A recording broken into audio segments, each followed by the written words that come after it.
Awesome, great. So today we're going to give you what we're calling Advocacy 101, but with the legislative session started and the federal House and Senate meeting, we're definitely past 101.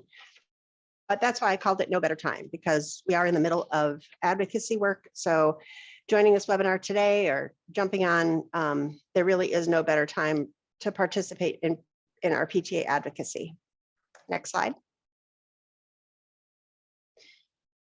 So here's what Georgetown University Future Ed said about us when they were talking about national parent organizations. PTA remains the largest child advocacy organization in the nation, with a long history of promoting issues ranging from child labor laws and juvenile justice reforms to increase federal funding for education. And that really does boost and support our national PTA mission statement, which is every child, one voice. Next slide. And as I said, the need has never been greater for all of us as PTA members to activate the power of our voices for every child.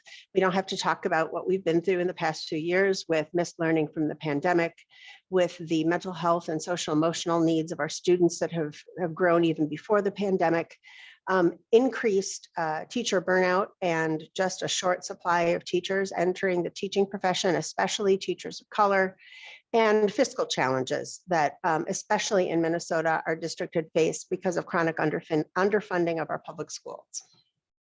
Next slide. So every year, your Minnesota PTA Board of Directors approves a, one back. One more back.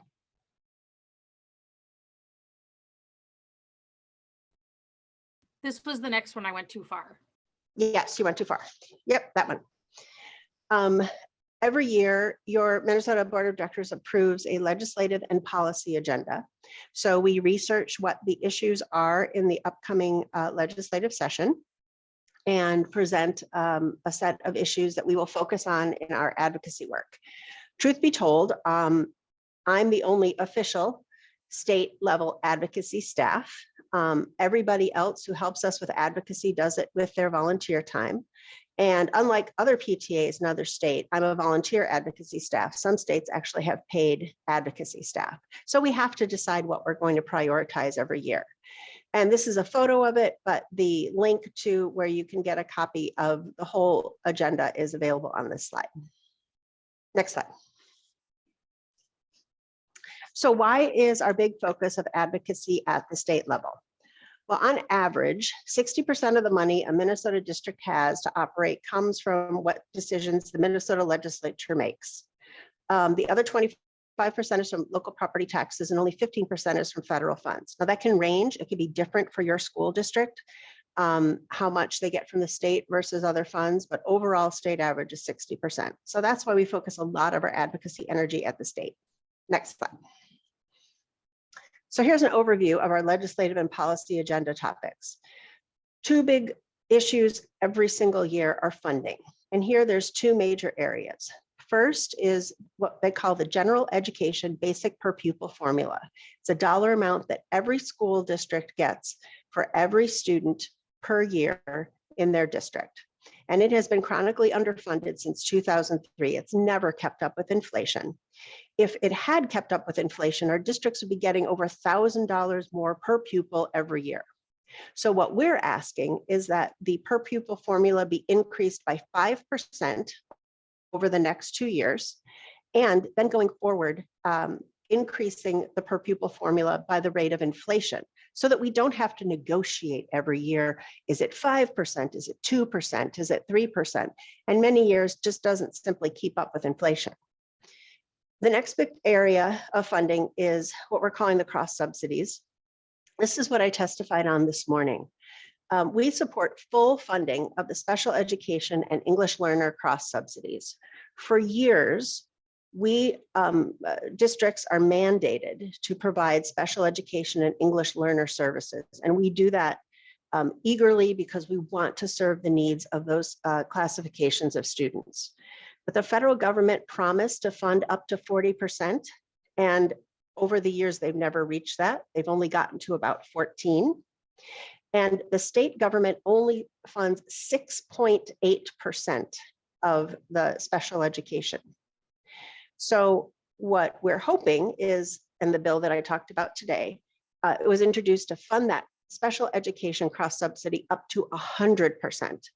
And I want to look at my notes, but I think they said that the cross subsidy statewide, if you added it up for all districts, is over $900 million. So that's a big hole that would be filled in local district budgets if we were able to get that passed. Next slide.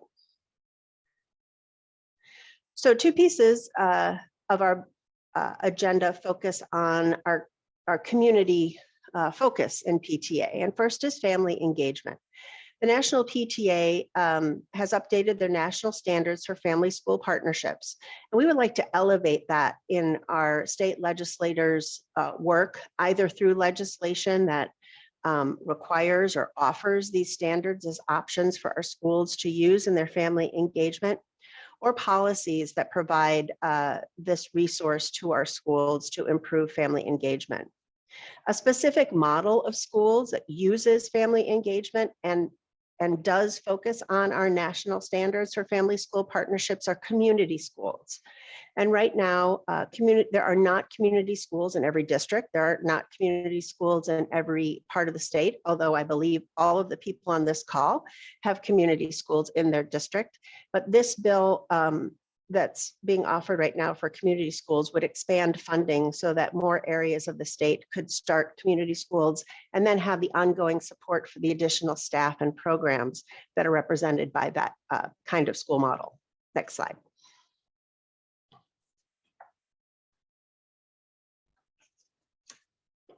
Oh, sorry, next slide. There we go. Another area of our agenda has to do with the people in our schools. So two big categories that we've identified are support professionals. We know that our counselor to student ratio in Minnesota has long been one of the lowest in the country. And we also know that the mental health and the social emotional needs of our students are growing. So we're supporting bills that bring counselors, social workers, psychologists, nurses, and other licensed mental health professionals into our schools and the funding that supports that. In addition, we also know that students of color do better when there are teachers and staff who look like them. And there are actually studies that show that all students, even white students, do better when there's a diversity of teachers and staff in their schools. So the Teachers of Colors and American Indian, the Teachers of Color and American Indian Teachers bill, we have supported with a coalition statewide for a number of years. And this provides additional funding and additional policies to increase the pipeline of individuals who are of color, who go into teaching, and then mentoring programs to keep them in the profession. Next slide. Our final three areas are more focused topic areas.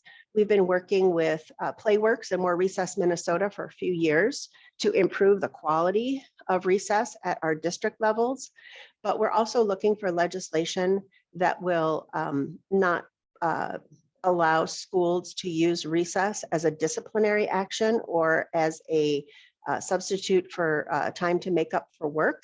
There's actually two bills, one in the House and the Senate, that's been moving through and will probably be included in an omnibus bill. Computer science. We also are part of a statewide partnership of STEM organizations to support the development of computer science courses. There's a bill that's been introduced that would form a statewide task force that would give funding to improve training for teachers to teach computer science, to look at how computer science could substitute for some of our math and science graduation requirements. So that's an exciting opportunity for our students. And then finally, Public Schools Week. A few years ago, we were able to get the governor to sign a resolution to recognize Public Schools Week. Those of you who are paying attention to the broader education news know that public schools, especially in some other nearby states like Iowa, are under attack by programs like vouchers and education savings accounts. And Public Schools Week is a national celebration of everything good about our public schools, and we'd like to elevate that to a statewide audience. Next slide.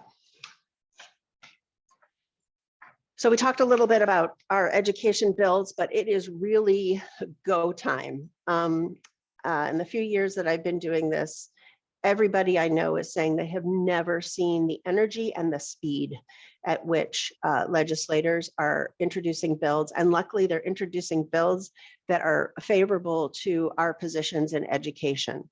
The legislative session opened January 3rd, and according to state law, they're supposed to be done by May 22nd. I will tell you, they usually aren't. And for the past number of years, that have to be special sessions. But this year, we're hearing it might be different. The leadership in the Senate and the House and Governor are all on track, saying we would not like to extend it to a special session. So they're working really hard to get as much done as quickly as possible. Next slide.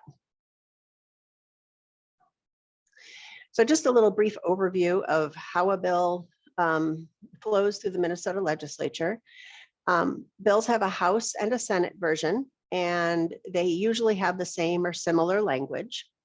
They're usually, bills have to go through either the education policy or education finance communities in their respective House, sometimes both. And testimony is taken during committee hearings. That's what I did this morning. We had the verbal testimony on the special education cross subsidy, and then Minnesota PTA also submitted written testimony in support of the community schools bill. At the end of a committee hearing, a bill can be laid over for inclusion in an omnibus bill, which I'll talk about in a minute, or approved by the committee. It might go to another committee, and then it might go as an independent standalone bill to the House or Senate floor. The House and Senate both have to approve the bill before it can go to the governor to be signed into law. Next slide.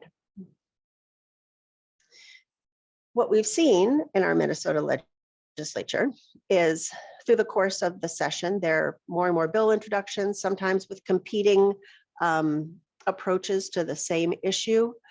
There's committee hearings, there's floor votes. But towards the end of the session, all of these bills that have been laid over for inclusion in an omnibus bill are combined into one big bill, one in the House and one in the Senate. And they are taken to the House and Senate floor, and they have to be passed separately. But oftentimes, the content of those bills are different. So a conference committee has to be formed to negotiate and find what both sides can agree to create one final omnibus bill that then has to go back to the House and Senate, be passed by both houses, and then it goes to the governor for signature. And that's where that May 22nd deadline is key. So hopefully that is not happening up till the deadline at midnight on May 21st. We'll know probably in early May what the course of omnibus bills versus these individual bills are.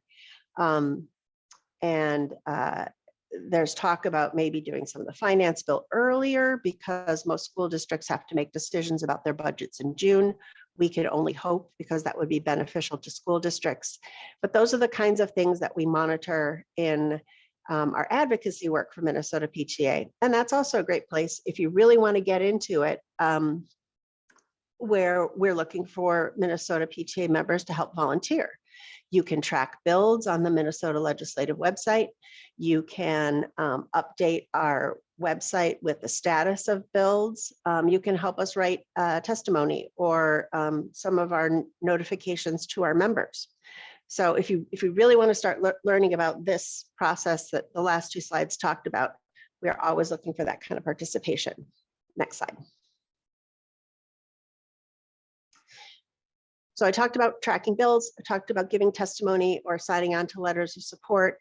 The third bullet talks about how we involve our broader Minnesota PTA members, and we have a voter voice app, and you can access it either through an app on your phone or online. And we activate members to contact their legislators to support bills. Usually we do that when there are floor votes, either on a specific bill or on the omnibus bill, or even in the committee process where we're hoping to get certain legislators to support one position or another. And you can also find a list of the bills that we're supporting and are tracking on our Minnesota PTA website at that address. And there's a article at the very top of that page called the Legislative and Policy Agenda Bill Tracker, and we'll just keep updating that as the session goes on. Next slide.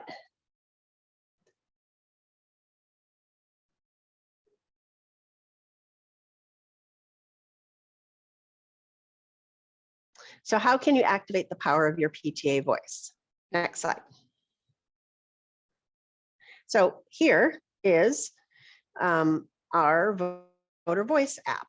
So we make it easy for you to contact your legislator, both your representatives and senators, through this voter voice app. The way it works is you enter your name and your address, and then it automatically links you to who your representative and senator is. What all of the advocacy experts tell us is that the most impactful contact is from a constituent to their representative. Blanket emails or phone calls to the entire legislature usually aren't taken as seriously, or there are many legislators who will specifically ask you if you are a constituent and provide evidence like your address. Otherwise, they won't take your call, or they won't take your email, or it just goes into another bin. So that's why this voter voice contact links you directly to your legislator. So if you snap on that QR code, it'll give you a link to the registration page.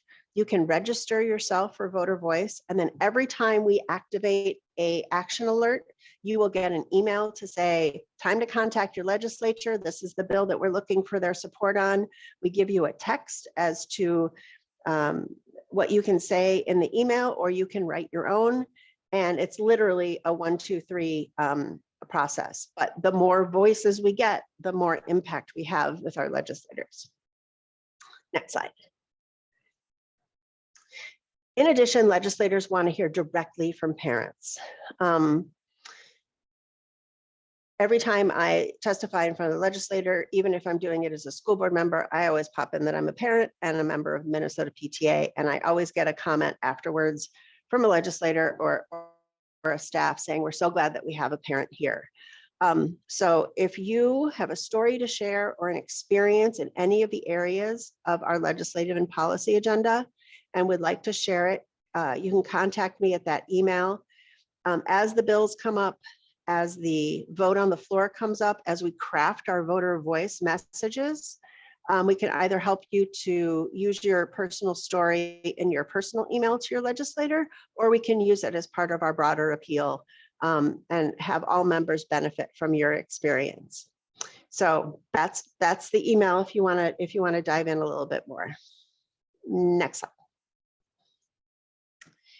So we just talked about the state. Let's talk about advocacy at the federal level, because that is still important. If you go to the national PTA site, that pta.org home advocacy is their national page for the national advocacy work.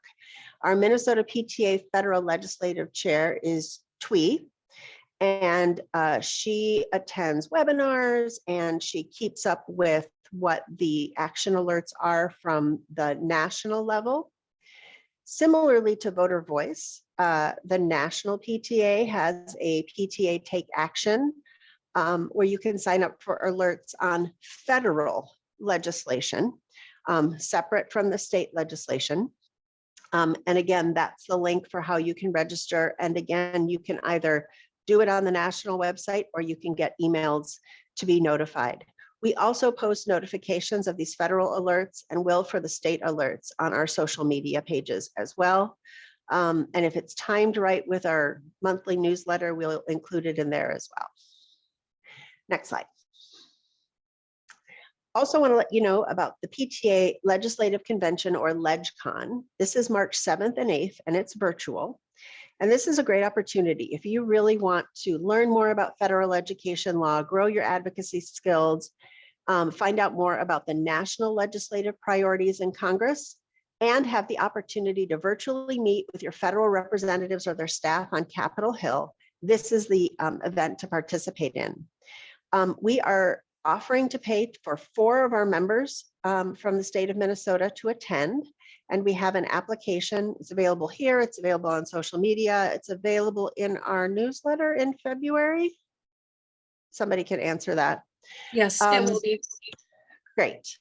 And they're due by 5 p.m. on Friday, February 3rd. There are some requirements for you to attend some virtual webinars and training sessions to prepare for LegCon, but it's a great experience to come together with PTA members from across the country, to see the passion, to feel like you're not alone in wanting better for our kids and our schools. So if you're, take a look at your calendar, see if you can participate, because it's a great opportunity. Next slide.